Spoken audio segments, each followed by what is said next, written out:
নকুল আর বিশু দুজনে খুব ভালো বন্ধু। গ্রামে ওদের বন্ধুত্ব দেখে সবাই খুশি হতো। নকুল খুব ভগবান বিশ্বাসী আর বিশু খুব পরিশ্রমী। ওরা দুজনে মিলে একটা 1 বিঘে জমি কিনল, উদ্দেশ্য চাষাবাদ করে ধনী হওয়া। বিশু বলল, দেখো দেখো ভাই নকুল, আমরা যদি ঠিক মতো খাটতে পারি তবে আমরা খুব ভালো উপার্জন করতে পারবো। হ্যাঁ, তা ভগবানের যদি ইচ্ছে হয় তবে নিশ্চয়ই হবে। দুজন দুজনের মনোভাব জানালো।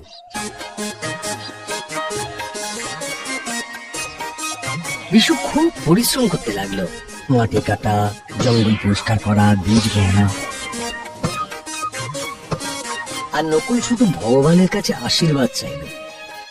ও ভাবলো, আমাদের যা কিছু নিয়ন্ত্রণ করে সব ওই ভগবানই তো করেন। ভগবান আশীর্বাদ করলেই সব সম্ভব। তারপর দিন যায়, মাস যায়, মাঠে সবুজ চারায় ছেয়ে গেল। বিশু নকুলকে বলে, দেখেছো দেখেছো নকুল, কি সুন্দর চারা ধরেছে। হ্যাঁ গো, সবই ভগবানের আশীর্বাদ। আমি তো রোজ ভগবানকে ডাকি, রোজ। বিশু কিছু বলে না, সে শুধু মন দিয়ে কাজ করতে থাকে। আরো কিছুদিন গেল, ফসল ফলল, জমি সোনালি ফসলে ভরে গেল। নকুল আর বিশু খুব খুশি। নকুল আকাশের দিকে হাত জোর করে প্রণাম করে বলে, হে ভগবান, ভগবান তোমার আশীর্বাদে এ সব সম্ভব, সব সম্ভব। তোমার আশীর্বাদেরই তো ফল। গো বন্ধু, বলেছিলাম না ভগবানের আশীর্বাদ ছাড়া একটা পাতাও পড়ে না, একটা পাতাও না। এবার ফসল বিক্রয়ের সময় এলো। ফসল বিক্রি করে অনেক লাভ হলো, কিন্তু এবার শুরু হলো সমস্যা, টাকা ভাগ নিয়ে। নকুল বলে, ভাই বিশু, কি গো, হ্যাঁ ভগবানের ইচ্ছায় ভালোই তো লাভ হয়েছে গো। হ্যাঁ, এবার আমরা লাভের অংশ ভাগ করে নি, কি গো? দেখো ভাই, এই জমিতে বীজ বপন থেকে শুরু করে ফসল কাটা অবধি আমি পরিশ্রম করেছি।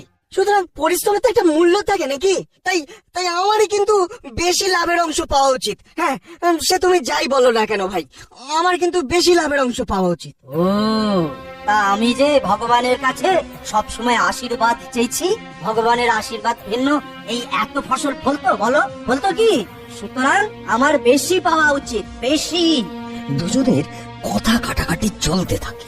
এই প্রথম ফসলের ভাগ বাটোয়ারা নিয়ে ওদের মধ্যে ঝগড়া বিবাদ শুরু হয়ে গেল।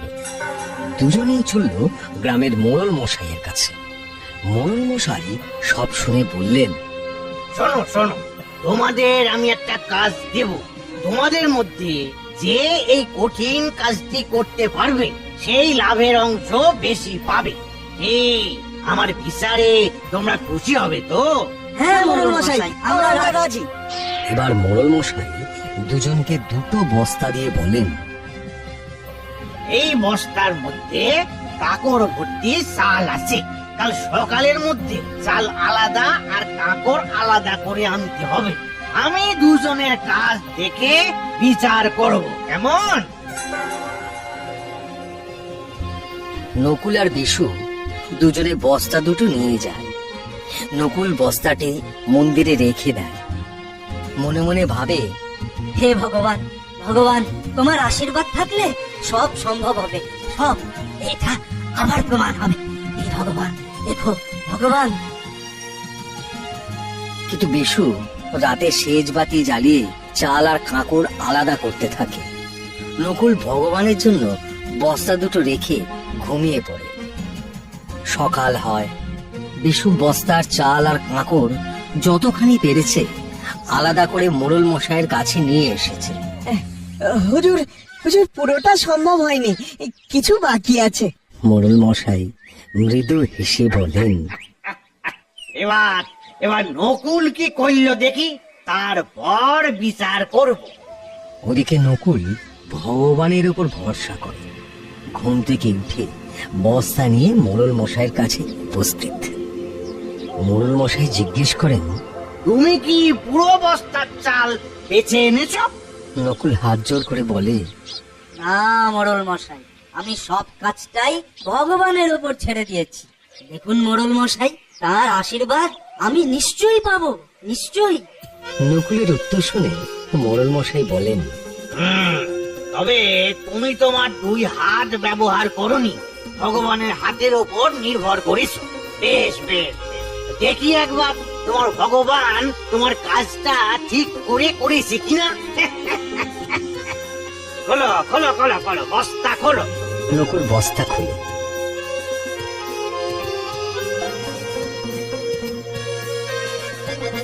দেখা যায় যেমন কাঁকড় ভর্তি ছিল ঠিক তেমনই আছে। তখন মোড়ল হেসে বলেন, ভগবান আমাদের সবাইকে 2 হাত দিয়েছেন কাজ করার জন্য, এটাই ওনার শ্রেষ্ঠ দান। উনি তাদেরকেই আশীর্বাদ করেন যারা পরিশ্রম করে। বুঝলে নকুল, এই বিশুর পরিশ্রমে তোমাদের ফসল হয়েছে, তুমি কোনো পরিশ্রম করনি।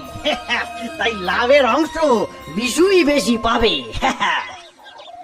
নকুল সব বুঝতে পারল, তার যে মারাত্মক ভুল হয়েছে সে সেটা বুঝতে পারল।